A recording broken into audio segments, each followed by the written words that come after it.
Winston ကဘင်ကိုပိုက်ဆံအချို့ပေးပြီးသတင်းတစ်ခုခုရရင်သူ့စီအရင်ဆုံးလာပြောဖို့မှာကြားပါတယ်ဘင်ကအဲ့ဒီငွေစက်ကူတွေကိုကြည့်လိုက်တဲ့အခါအဲ့ဒါတွေမှာလည်းအမတ်အသားပါနေတာကိုသတိပြုမိသွားပါ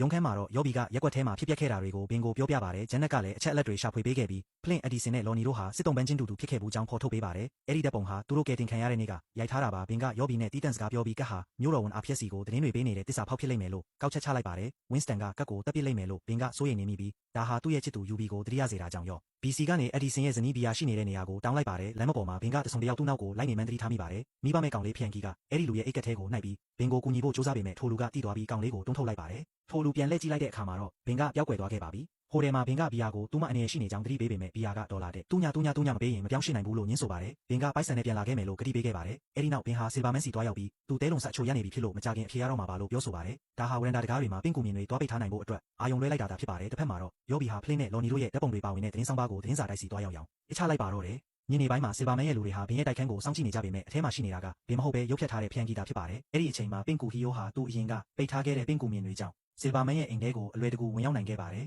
သူဟာထက်မြက်တဲ့အကြအာယုံကိုသုံးပြီးဆီလ်ဗာမန်ရဲ့မိခံတစ်တာကိုဖွင့်လိုက်ကအမတ်အသားပါတဲ့ဒေါ်လာတဲ့တူညာကိုယူလိုက်ပါတယ်တကားကိုလေတိုက်ခတ်တန်ကြောင့်ဆီလ်ဗာမန်နိုးလာပြီးသူ့လူတွေကိုရှာခိုင်းပေမဲ့ပင့်ကူကတော့မျက်နှာချက်မှာပုံအင်းနေခဲ့ပါတယ်